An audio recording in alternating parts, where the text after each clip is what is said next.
I'm thinking of applying what I've learned in a lot of places. So my head, and this is one thing I have to consciously tell myself sometimes not to jump too far ahead, to actually sit with it in the moment and learn, because I want to jump ahead and go, oh, I can use this here, here, here, and here. Everything from my personal everyday relationships with my family, my coworkers, all the way up to definitely the work that I do in community. So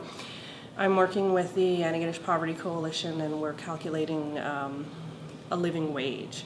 And this is sort of new territory in terms of really delving into an area where thinking about the role of the private sector in poverty alleviation. And so that was really speaking to me in terms of wanting to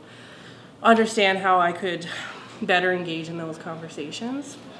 that I didn't feel prepared for, and now I feel better prepared to take that step and take that leap. And then also in my work within public health, we are at a time where we're talking about this concept of equity and health equity, and that we need to shift our practice to take an equity approach or apply an equity lens to our programming and our decisions. And we're all, in many ways, we know it's important, the evidence is there, there's no one that is going to really, I don't think, stand up and say this is not important or this isn't the work of public health,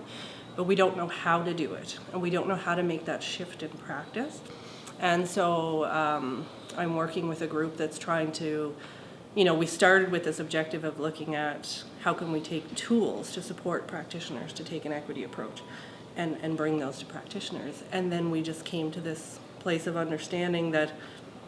you can give people all the tools you want, but that's not necessarily what might shift their practice, and that really the conversations we need to step into are more about what is our worldview and understanding of equity, of inequity, where do we situate ourselves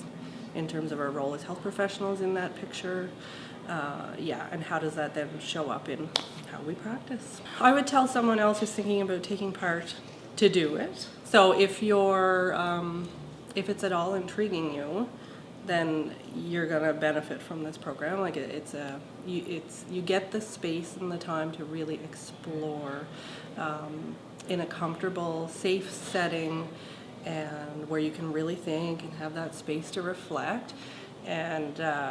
you're gonna learn so much. And I think I'd also say, though, to come in with a very open mind about what you will learn,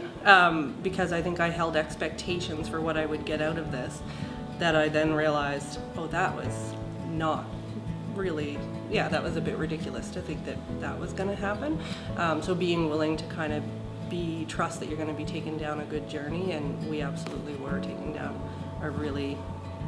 fun, really rich learning experience.